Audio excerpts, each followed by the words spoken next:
Okay. So today is our first introductory lecture about 3D. 3D के अंदर हम जब भी जा रहे हैं we are always going to use direction, cosines and direction ratios. But ये direction, cosines and direction ratios हमने हमेशा किसके लिए चेकआउट किए जी? For a वेक्टर चेकआउट किया है, ठीक है? तो उसके ऊपर जंप करने से पहले 3D के ऊपर जंप करने से पहले हम सबसे पहले क्या करेंगे जी? हमारा जो 3D स्पेस है हम सबसे पहले उसको अंडरस्टैंड करेंगे. Since this is a 3 dimension, हमारे यहाँ पर कितने एक्सिस इन्वॉल्व होने वाले हैं? एक्स, वाई एंड जेड, ये 3 एक्सिस रहेंगे और ये तीनों के तीनों axis are always perpendicular to each other. देखो मैं कुछ कुछ पार्ट रिवाइज करवा रहा हूँ, लिखवाऊंगा बहुत सारा पार्ट, बट कुछ कुछ चीजें बताने की जरूरत नहीं पड़नी चाहिए. फॉर एग्जाम्पल एक्स एक्सिस के ऊपर सिर्फ एक्स कोऑर्डिनेट ही होता है, एक्स वाई प्लेन में सिर्फ एक्स और वाई ही रहेगा, जेड 0 होता है, ये बताने की जरूरत अब नहीं होनी चाहिए. ठीक है, हम क्या करने वाले हैं for understanding of 3D space? सबसे पहले ये तीनों एक्सिस की वजह से ये 3 प्लेन क्रिएट होता है. और कल मैंने एक एग्जांपल दिया था, let's just say we have a cake. हमने उसको अगर X axis, Y axis and Z axis ये पार्ट पे अगर कट अगर किया तो हमारा जो एक फुल सॉलिड था उसके अब कितने पार्ट्स हो जाते हैं? 8 पार्ट्स हो जाता है. सिमिलरली अब ये जो मेरा 3D स्पेस रहेगा ये इनफिनाइट है, ऐसा पकड़ के चलो. अब एक्स वाई प्लेन मतलब एक्स एक्सिस और वाई एक्सिस से, वाई जेड प्लेन मतलब Y axis and Z axis से, एंड एक्स जेड प्लेन मतलब X axis and Y Z axis से. इनकी वजह से जब हम ओरिजिन के अलोंग कट करते हैं तो देखो हमें कितने स्पेसेस मिलते हैं. फर्स्ट सबसे पहले हम क्या करेंगे, ये जो एक्स जेड प्लेन है उसके ऊपर देखते हैं, जैसे कि positive X, positive Y, positive Z, हमें एक पार्ट मिला. लिखवाऊंगा, पहले ऑब्जर्व करो डायग्राम के ऊपर. पॉजिटिव एक्स, पॉजिटिव वाई और पॉजिटिव जेड, ये एक पार्ट मिल गया जहां पर हमारे ये तीनों के तीनों क्या रहेंगे जी? पॉजिटिव रहेंगे. अब negative X, positive Y, positive Z, ये जो सामने वाला पार्ट है उसके उधर वाला पार्ट. अब यहां पर आपका x निगेटिव है but y and z are positive. अब हम क्या करते हैं, नीचे वाले साइड पे आते हैं. Positive x, negative y, positive z, positive x, negative y, positive z. अब वो साइड जाता है, negative x, negative y but positive z, negative x, negative y but positive z. अब ये सामने वाले 4 पार्ट जैसे ही देखे वैसे ही अब बैक साइड वाले रहेंगे. अब डिफरेंस क्या होगा, सामने जब थे तब पॉजिटिव z था, अब जब बैक साइड पे जाएंगे तो नेगेटिव z रहेगा. सेम पैटर्न मिलेगा, फिर भी ऑब्जर्व करेंगे. Positive x, positive y, negative z, positive x, positive y, negative z, negative x, positive y, negative z, back side. Negative x, positive y, negative z, positive x, negative y, negative z, and finally negative x, negative y, negative z. अब कोई भी एक combination repeat हो रहा है क्या? Checkout करो, कोई भी कॉम्बिनेशन. 1 2 3 4 5 6 7 8, ये हमें 8 कॉम्बिनेशंस हमने ऑब्जर्व किए. अभी ये भी स्पेस ही है, ये भी 3D स्पेस ही है, बट हमारा जो एक पूरा का पूरा स्पेस था वो एक्स एक्सिस, वाई एक्सिस और जेड एक्सिस की वजह से अब 8 पार्ट्स में डिवाइड हो गया. 2D प्लेन में क्या होता था, कार्टेशियन प्लेन में 2 एक्सिस की वजह से हमारा जो पूरा प्लेन था वो कितने पार्ट में डिवाइड होता था? 4 पार्ट्स में डिवाइड होता था. And since this was divided into 4 parts, each part is called as quadrant. और इस क्वाड्रेंट को हमने याद कैसे रखा था, एक्स और वाई के साइंस क्या थे उसके ऊपर ही ध्यान दिया था। फॉर एग्जांपल फर्स्ट क्वाड्रेंट में प्लस प्लस, सेकंड क्वाड्रेंट में माइनस प्लस, थर्ड क्वाड्रेंट में माइनस माइनस, फोर्थ क्वाड्रेंट में प्लस माइनस, ऐसे हमने याद रखा था। क्वाड्रेंट 1 2 3 एंड 4 चार थे इसलिए इजी हो जाता है, ऊपर से प्लेन में है। बट ये जो हमारे 3D स्पेसेस मिल रहा है ये प्लेन में नहीं है, ये 3D में, ठीक है। और ये हमारे टोटल कितने पार्ट्स मिले, 8 पार्ट मिले। क्वाड का मतलब 4 रहता है, क्वाड्रिलेटरल। पॉलीगॉन में जब 8 साइड्स होते तो हम उसको क्या बुलाते हैं, ऑक्टागन। तो यहाँ पर हर एक जो पार्ट है it is called as octant. लिखवाऊंगा एक एक करके, ये समझ में आ रहा है। अब इनको हम नंबर नहीं देते जैसे इधर किया था, like quadrant 1 quadrant 2 quadrant 3 quadrant 4, ऐसे नंबर हम नहीं देते। हम बस क्या याद रखते हैं जी, हमारा एक्स वाई और जेड इनका बिहेवियर कैसा है, या फिर ये कौन से वाले साइड पर। Everyone clear, everyone clear, okay.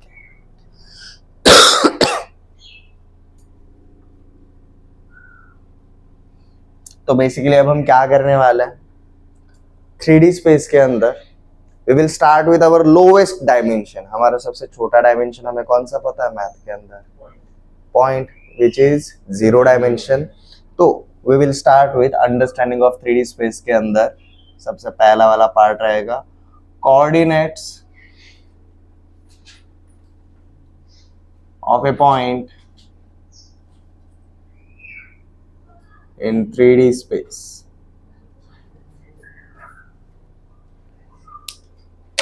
Now you have time, if you want you can make a diagram, ठीक है। उसके बाद हम वो टेबल बनाने वाले, ये बस ऑब्जर्वेशन के लिए दिया है, उसको मैं फेयर बनवाऊंगा अभी। हम बस अब देखो अब क्या करेंगे, जहां पर नेगेटिव साइन जा रहा है वो वाले पार्ट को एक नाम दे देते हैं। फॉर एग्जांपल हमने इसको पॉजिटिव साइड को पॉजिटिव एक्स बोला है, नेगेटिव साइड को हम क्या बोल के चलते हैं जी, एक्स डैश। पॉजिटिव वाई को हमने पॉजिटिव वाई बोला है, बट नेगेटिव वाई को हम क्या पकड़ के चलेंगे, Y dash, and negative Z को पकड़ के चलेंगे जी, Z dash.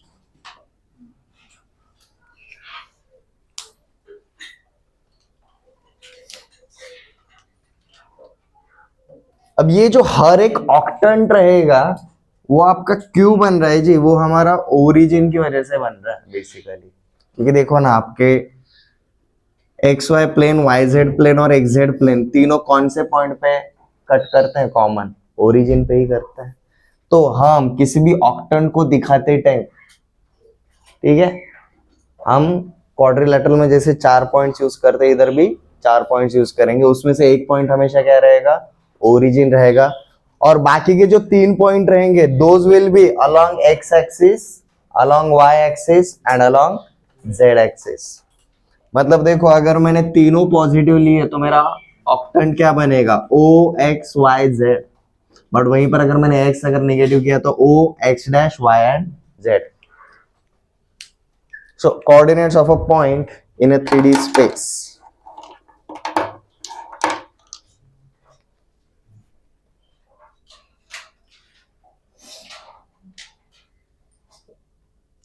Any random point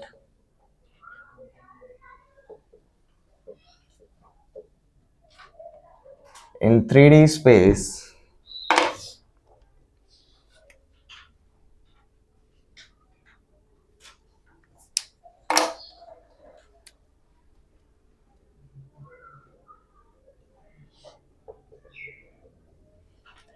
has its location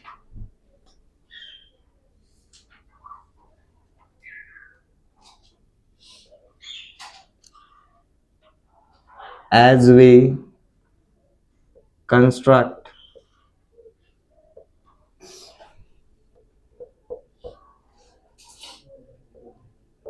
perpendiculars from point on 3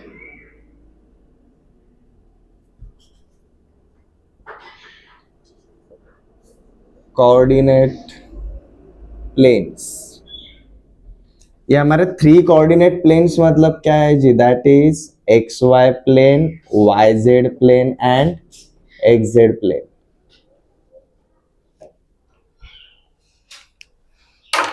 हमें किसी भी पॉइंट का अगर लोकेशन चाहिए रहता है तो हम सीधा क्या करते हैं जी, उस पॉइंट से हम क्या ड्रॉ करेंगे, परपेंडिकुलर्स ड्रॉ करेंगे, बट कहां पर, कोऑर्डिनेट्स प्लेन के ऊपर।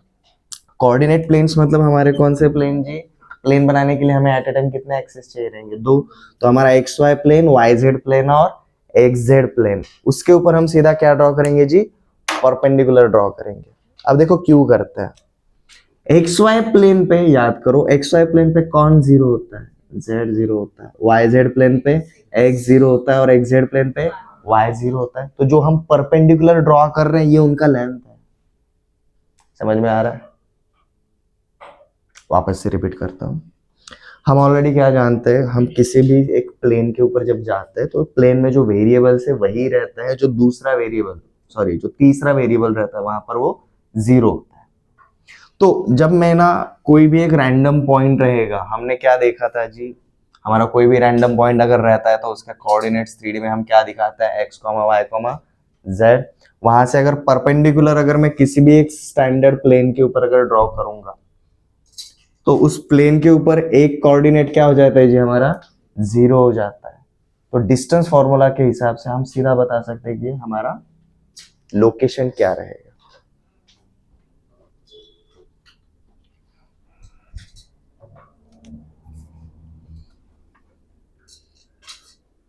We construct perpendiculars from point on 3 coordinate planes, that is x, y, y, z and x, z planes.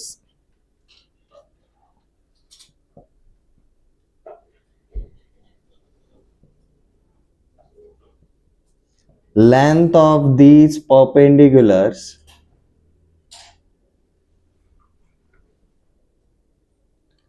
represents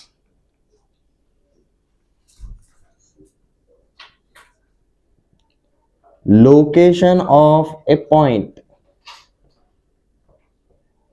with respect to origin.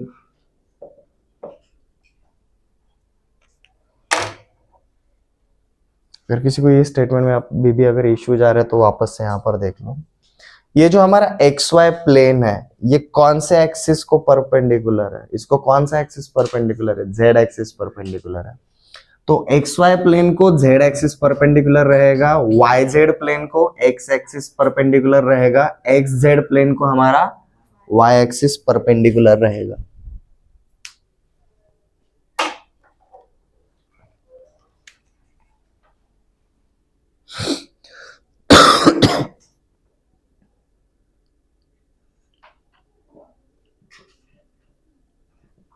So coordinates of a point in 3D space हम कैसे show करते हैं जी, x comma y comma z।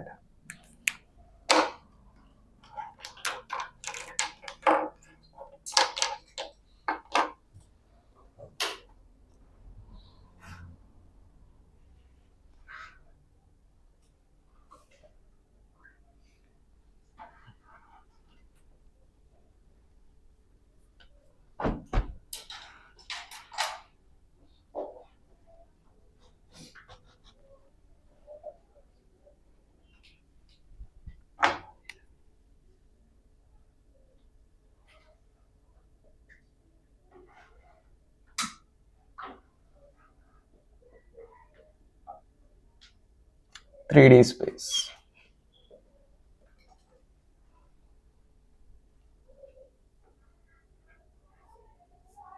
x comma y comma z axis creating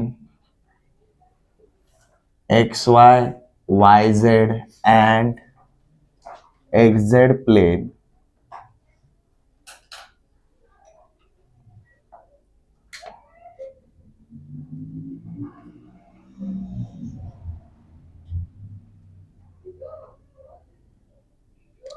divides 3D space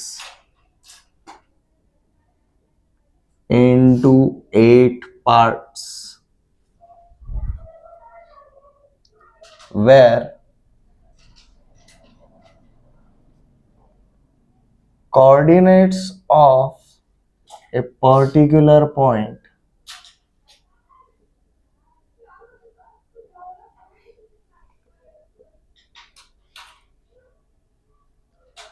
follows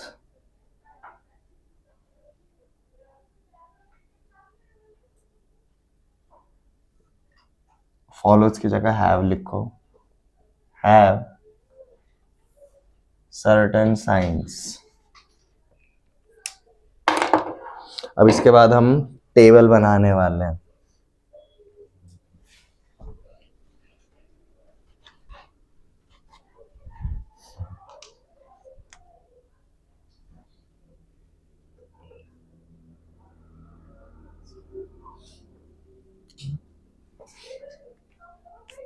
table बनाते time क्या करो जी, vertical columns 4 बनाओ and horizontal 9 बना लो, ठीक है। इसी साइज का बनाया तो भी चल जाएगा।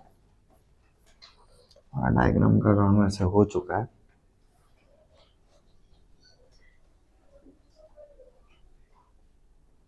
तो हमने ये जो 8 पार्ट्स की बात करी है हम उनको मेंशन करेंगे। तो सबसे पहले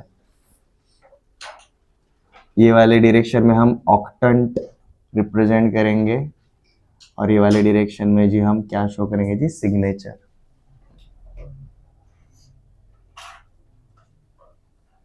अब सिग्नेचर किसका जी, X Y Z, X comma Y comma Z, इनका देख रहे हैं हम बेसिकली।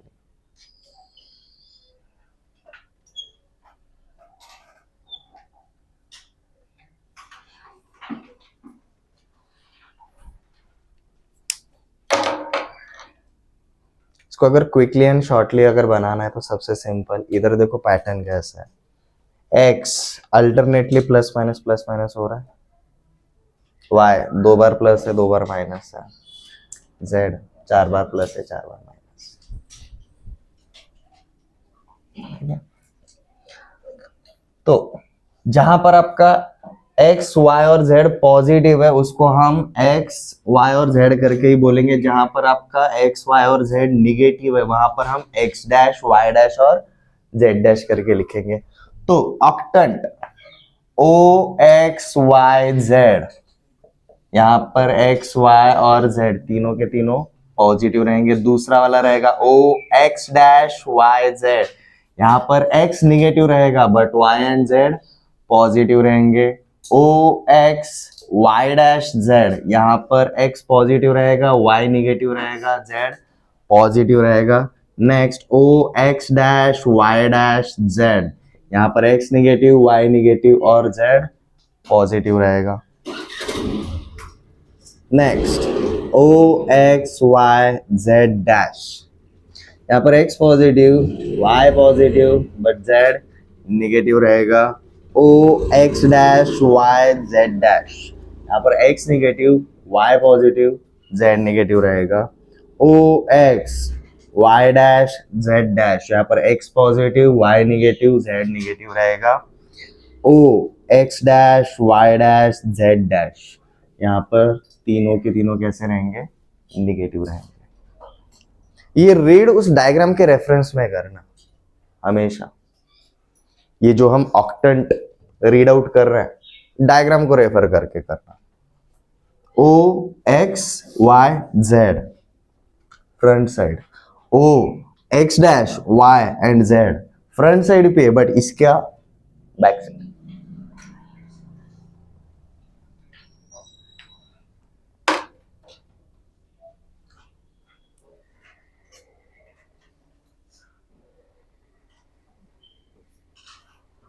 अब देखो पॉइंट जब 2D में एग्जिस्ट करता था तो हमने देखो कुछ कंसेप्ट देखे थे। 2D में सिंगल पॉइंट लोकेशन लेकर आता है, 2 पॉइंट्स डिस्टेंस लेकर आता है, 3 पॉइंट्स कोलिनियर रहेंगे तो सेक्शन फॉर्मूला लेकर आता है और नॉन कोलिनियर रहेंगे तो एरिया लेकर आता है।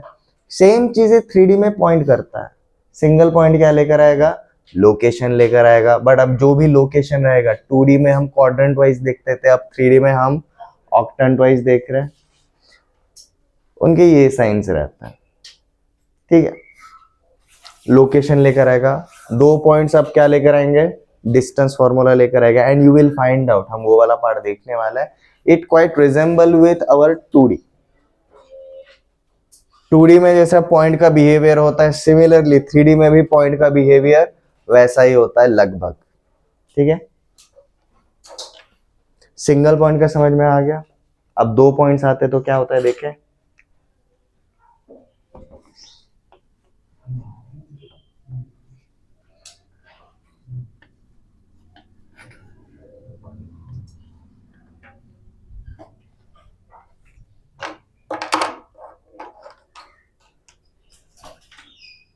तो देखो, जब भी हमारे 3D के अंदर अब कितने पॉइंट्स आएंगे, 2 पॉइंट्स आएंगे, तो 2 पॉइंट्स के बीच में जो शॉर्टेस्ट डिस्टेंस होता है वो यूनिक रहेगा। तो यहां पर हमारा क्या क्रिएट होता है जी, distance formula.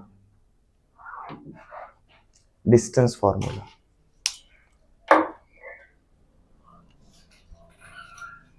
so for any 2 points, जैसे हमने पॉइंट ए पकड़ लिया जी, x1 y1 z1, and point B पकड़ लिया जी, x2 y2 z2। Length of line segment AB is given bye, देखो बेसिकली क्या होगा, x डायरेक्शन में एक पर्टिकुलर डिस्टेंस जाएगा, हम y डायरेक्शन में देखेंगे और z डायरेक्शन में देखेंगे। हम सारे डायमेंशंस को क्या करते हैं, सेपरेट सेपरेट करते हैं, क्योंकि देखो ना 2D में हमने क्या किया था, जब भी हमारा ऐसा था x1 y1 x2 y2, हम क्या कर रहे थे, x के डायरेक्शन में कितना गया, x के डायरेक्शन में कितना गया, x2 माइनस x1 गया, y के डायरेक्शन में कितना गया, y2 माइनस y1 गया, and since x axis and y axis are perpendicular to each other, तो सीधा हमने यहाँ पर पाइथा लगाया था, याद है। अब यहाँ पर क्या होने वाला है, अब बस एक्स्ट्रा डायमेंशन आने वाला है, z2 माइनस z1 ट्रैवल करेगा z एक्सिस के डायरेक्शन में। ये समझ में आया।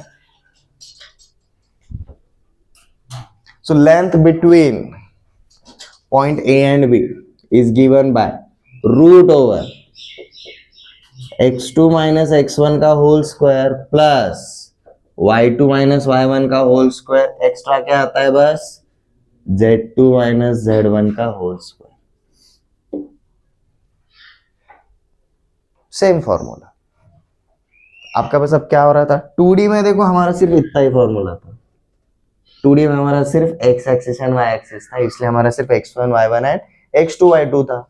अब हम 3D में हमारा point x1 y1 z1 x2 y2 z2, तो सिर्फ एक डायमेंशन एक्स्ट्रा आ रहा है, एक एक्सिस एक्स्ट्रा आ रहा है, और वो भी एक्सिस कैसा स्पेशल है, क्यों भाई, वो x को भी परपेंडिकुलर है एज वेल एज y को भी परपेंडिकुलर है, तो डायरेक्टली हमारा ये डिस्टेंस फॉर्मूला क्रिएट होता है।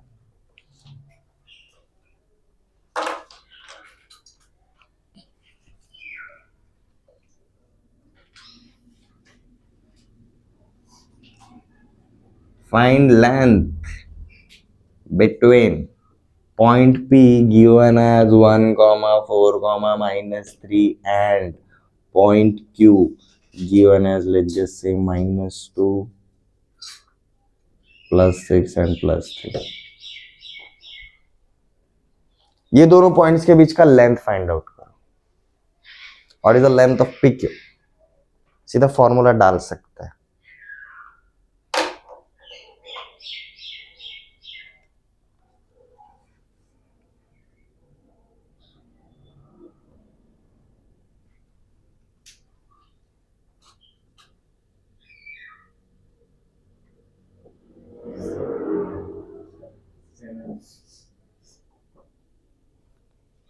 आपको यही मिलना चाहिए।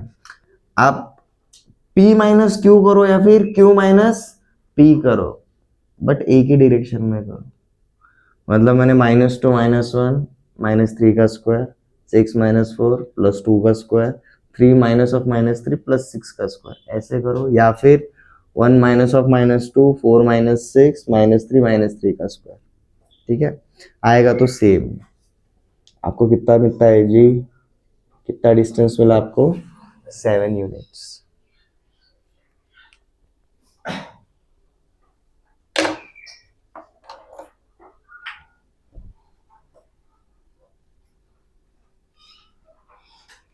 अब डिस्टेंस फॉर्मूले के ऊपर आपको किस टाइप के क्वेश्चन पूछे जा सकते हैं। फॉर एग्जांपल आपको 3 पॉइंट्स दिए गए और पूछा गया 3 पॉइंट्स अगर रहेंगे, 3 पॉइंट्स की वजह से कितने वेक्टर्स बनते हैं, वैसे 3 बनते हैं, बट एक वेक्टर ये बनेगा, एक वेक्टर ये बनेगा और एक वेक्टर ये बनेगा। बट सिंस अगर 3 एक दूसरे से कनेक्टेड वेक्टर्स रहेंगे तो ये कौन सा ज्योमेट्रिक शेप बनता है, ट्रायंगल बनता है। आपको पूछा जा सकता है ये कौन से टाइप का ट्रायंगल है, whether this is acute angle triangle और राइट एंगल ट्रायंगल या फिर आइसोसेलेस ट्रायंगल। समझ में आ रहा है। उसके लिए हम क्या यूज करेंगे, डिस्टेंस फॉर्मूला। ठीक है, पहले कंसेप्ट देख लेते हैं, क्वेश्चंस हम एक साथ करेंगे। ठीक है, ऐसा भी नहीं कि कंसेप्ट नए हैं। Location of a point, x1 y1 था, अब x1 y1 z1 है। डिस्टेंस फॉर्मूला, पहले इतना था अब इतना है, 2 पॉइंट्स की वजह से। अब 3D के अंदर हम क्या लेकर आएंगे जी, 3 पॉइंट्स लेकर आएंगे। 3D के अंदर अब 3 पॉइंट्स अगर आएंगे तो अगेन 2D के अंदर 3 पॉइंट्स कितने केसेस लेकर आते थे, 2 केसेस लेकर आते थे।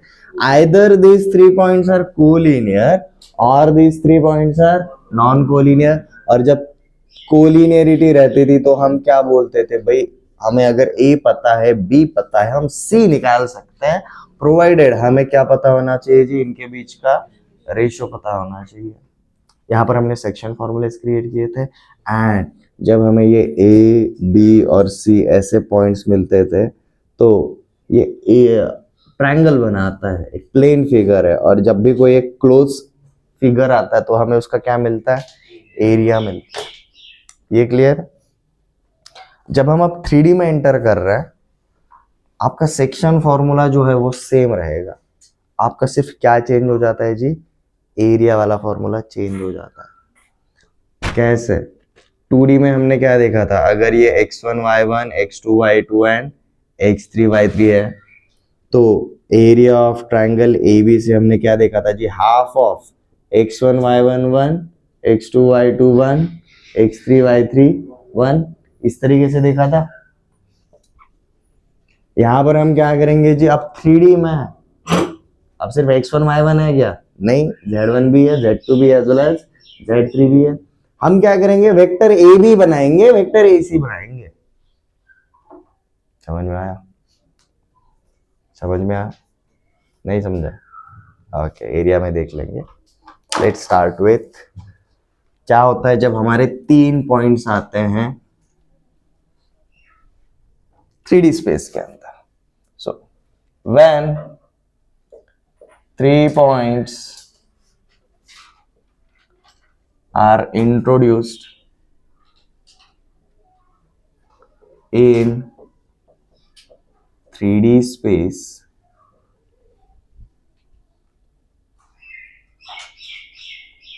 केस 1, आपका केस 1 क्या रहेगा जी, ये जो तीनों के तीनों पॉइंट्स रहेंगे वो कौन से रहेंगे जी, special case, these are collinear points. और जब भी हमारे कोलिनियर पॉइंट्स आते हैं तो हमारा कौन सा पार्ट क्रिएट होता है जी, सेक्शन फॉर्मूले।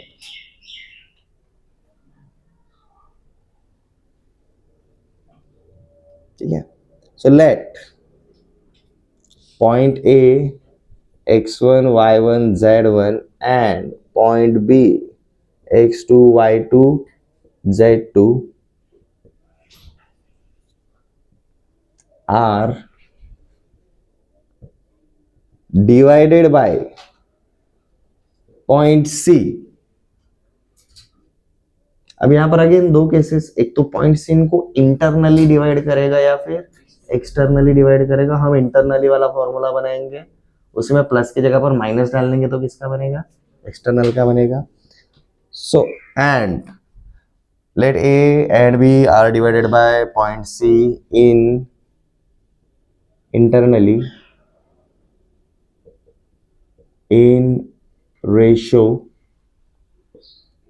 m is to n. Then coordinates of point C are given by, then coordinates of point C are given by, C के क्या रहेंगे जी, अब अगेन m उसके साथ जाएगा, n इसके साथ आएगा, mx2 plus nx1 upon m plus n। 2D वाला क्या था, यही था, 2D वाला फॉर्मूला याद है, क्या रहता था, mx2 plus nx1 upon m plus 1, next my2 plus ny1 upon m plus n। तो अब जरा गौर करो, डिस्टेंस फॉर्मूला सिर्फ x और y के लिए था, 3D में अब z वाला भी आ गया, लोकेशन में सिर्फ x एंड y था, 3D में अब z भी आ गया, इधर भी अब तक सिर्फ x और y था 2D में, अब यहाँ पर एक्स्ट्रा z भी आ जाएगा। तो आपका नेक्स्ट क्या बनेगा, mz2 plus nz1 upon m plus n। ये हो जाएगा जी हमारा किसके लिए, इंटरनल के लिए।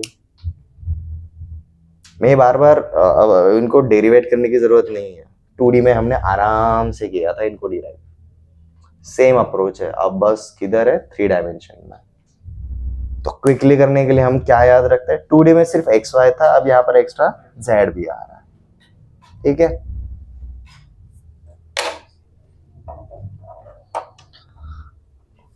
अब इसी को कॉपी करना है नीचे इसी केस 1 के अंदर। अब हम क्या करेंगे जी, इंटरनली की जगह पर अब एक्सटर्नली करेंगे, इसी के नीचे लिख देना in ratio m is to n। अब देखो मतलब c m किसके साथ बनाता है, पहले वाले के साथ, n दूसरे वाले के साथ, ठीक है।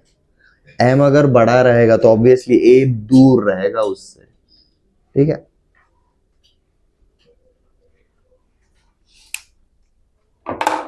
इंटरनल का जैसे ही लिख लिया, उसी के नीचे वापस से दूसरा वाला केस, अब ये एक्सटर्नल के लिए रहेगा, let a x1 y1 z1 and b x2 y2 z2 are divided by point c।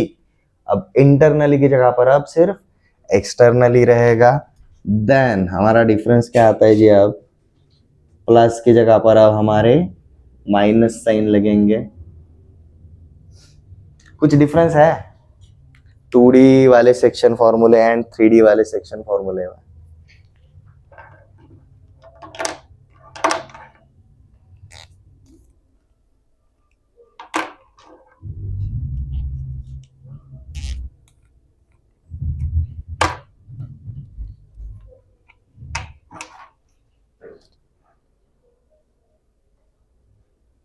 जहां तक सिमिलैरिटी है वहां तक भाई कॉपी पेस्ट ऑब्जर्वेशंस को, जहां पर डिफरेंस आ रहा है वहां पर हम स्लो करेंगे। जैसे कि मैंने एरिया के लिए अभी जस्ट बताया था, एरिया हम जैसे 2D के लिए निकालते थे नॉन कोलिनियर पॉइंट्स का, सेम तरीके से हम 3D के लिए नहीं निकालते, कभी नहीं निकालते, क्योंकि वो एक प्लेन में तो है बट उनके साइड्स हमें पता नहीं है।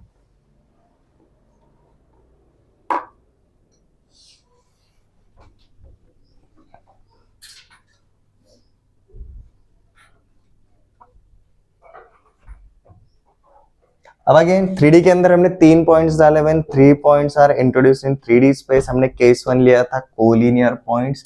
अब हम यहां पर लेंगे जी हमारा case 2, what if 3 non collinear points,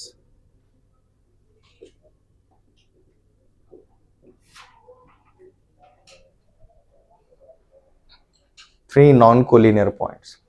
तो let's start with, let point A x1 y1 z1, point B x2 y2 z2 and point C x3 y3 z3 are 3 non collinear points in 3D space। देखो इन तीनों points को अगर हम connect करेंगे तो हमारे vectors बन सकते हैं, लाइक लाइन सेगमेंट तो बनेंगे। लाइक मैं ऐसा बोल सकता हूँ vector A B, vector B C and vector C D, ये बना सकते हैं हम।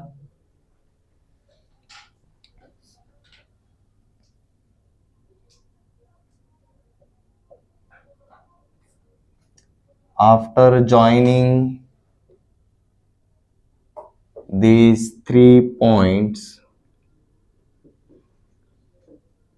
we have triangle ABC that is a closed shape having certain area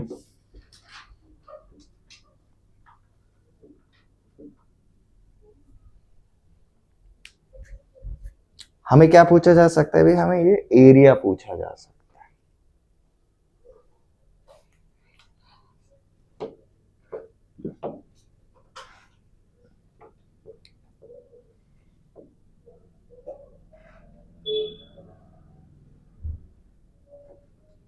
तो देखो अब प्रोसेस कैसा है, मुझे point A, point B, point C के लोकेशन पता है, इनका कोऑर्डिनेट्स पता है, तो क्या मैं पोजीशन वेक्टर्स बना सकता हूं ओ ए, O B and O C. तो मुझे position vector of point A पता है, पॉइंट बी पता है, as well as point C पता है। और अगर मुझे इन पॉइंट्स के पोजीशन वेक्टर्स पता है तो क्या मैं vector A B, vector A C, vector B C निकाल सकता हूं? निकाल सकता हूं। अब आते हैं वेक्टर प्रोडक्ट में, थोड़ा पीछे जाएंगे। हमने क्या देखा था, अगर किसी भी ट्रायंगल के दो साइड्स एज अ वेक्टर्स अगर हमें पता रहेंगे तो हम इसका एरिया क्या बोलेंगे जी, area of triangle A B C हमने क्या लिखा था, half of mod of vector A B cross vector A C is equal to half of mod of vector B C cross vector A C और half of mod of vector A B cross vector B C, ये लिखा था। तो 2D के अंदर area के लिए हमारा था x1 y1 1 x2 y2 वो डिटरमिनेंट वाले फॉर्मेट में जाते थे, इधर भी हमने डिटरमिनेंट ही निकालना है, बट किसके लिए, वेक्टर्स के लिए निकालना है, not for points. We are going to find it out for vectors. ये समझ में आया? ठीक है, इसको ट्राई करके देखेंगे, एक एग्जांपल भी लेंगे, डोंट वरी। ठीक है,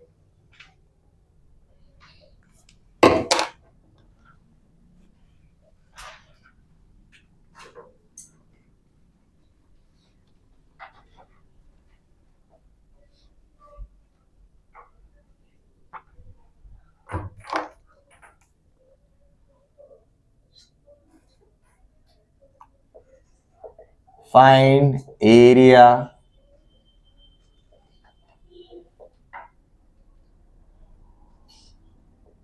of triangle ABC when A is given as 1, 4, -3, B is given as -2, 6, +3 and C is given as, कुछ तो रैंडमली उठाते हैं, ये 4 ले लिया, ये -5 कर देता है, ये 1 कर लेते हैं।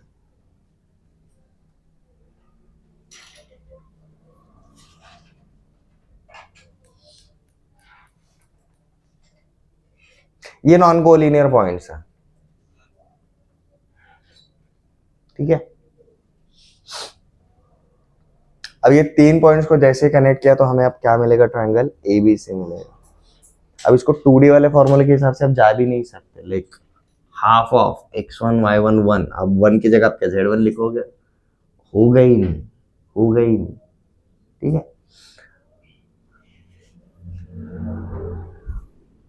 तो सबसे पहले यहां पर हम क्या निकालेंगे, position vector of point A, point B and point C निकालेंगे। अब position vector of point A मतलब क्या रहेगा, वेक्टर ओ ए रहेगा which is what I cap plus 4 J cap minus 3 K cap, O B क्या रहेगा -2 I cap plus 6 J cap plus 3 K cap, vector O C क्या रहेगा 4 I cap -5 J cap plus K cap. ठीक है, अब triangle A B सी सबसे पहले visualise कर लेंगे सेम तरीके से। तीन में से हमें कितने वेक्टर्स चाहिए एट अ टाइम, दो ही चाहिए, तो कोई भी दो वेक्टर्स चूज कर लो। मैंने ए बी और ए सी ले लिया। ठीक है, सो वेक्टर ए बी क्या रहता है, ए से लेकर बी जाना है भाया ओ जाएंगे तो ये हो जाता है जी हमारा ओ बी माइनस ओ ए, और वेक्टर ए सी क्या रहेगा जी वेक्टर ओ सी माइनस ओ ए। पता है, करो quickly. O B minus O A, literally B minus A कर सकते हो। -2 -1 -3 आई +6 -4 प्लस 2j 3 माइनस ऑफ -3 मतलब +6 C minus A 4 -1 3i -5 -4 -9j +1 minus of -3 +3 तो +4 के क्या, ये क्या मिल गया जी हमें vector A B and vector A C मिल गया। तो सीधा फॉर्मूला डालेंगे जी हम, area of triangle A B C is equal to half of हमें क्या चाहिए जी mod of A B cross A C. But भाई इसका मॉड तो हम तब भी निकालेंगे जब हम वेक्टर प्रोडक्ट करेंगे, पहले ये वाला वेक्टर तो निकालना है। ठीक है, और ए बी क्रॉस ए सी कैसे निकालना है हम जानते हैं।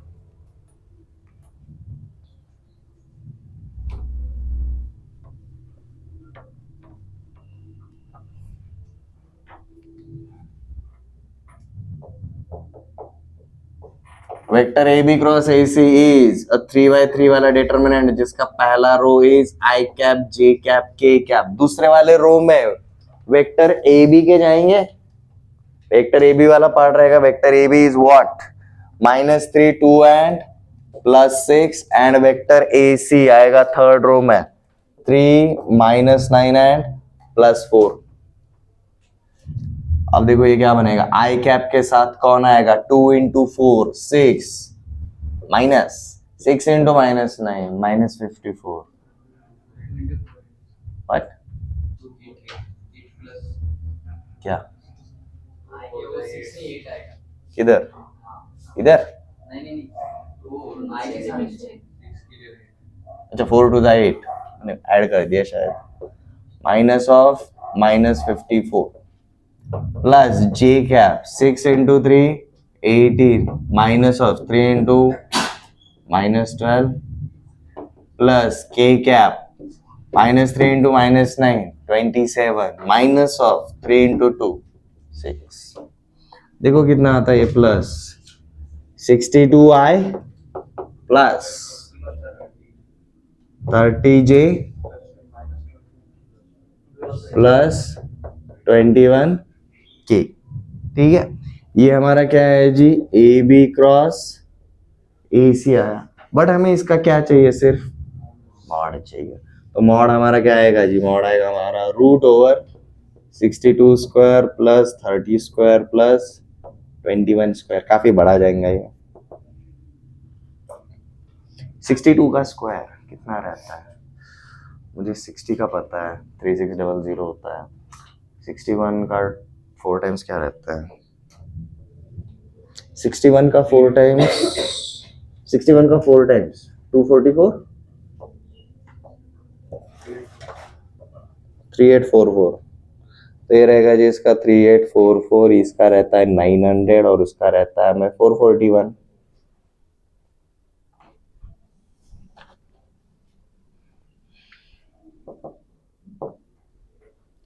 कितना आता है 4 + 1 5 4 + 4 8 4 + 9 13 13 + 8 21 कैरी ओवर 2 2 + 3 5 ऐसा ही कुछ तो आएगा।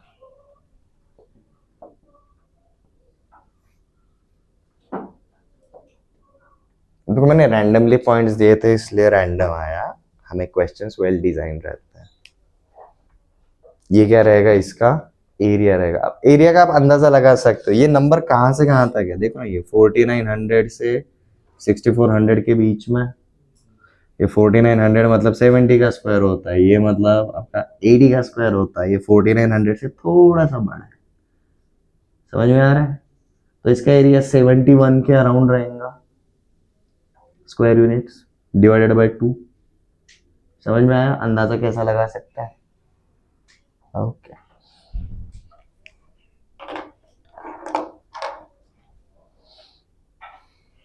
तो आज हमने बेसिकली क्या देखा जी, 3D स्पेस के अंदर कोई भी पॉइंट, 2 पॉइंट, 3 पॉइंट्स आते हैं तो वही करते हैं जो 2D में करते थे।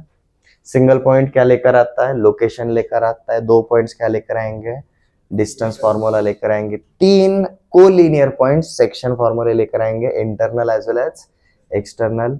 और जो 3 नॉन कोलिनियर पॉइंट्स रहेंगे वो एरिया लेकर आते हैं। But calculation of area in 2D is different and calculation of area in 3D is different.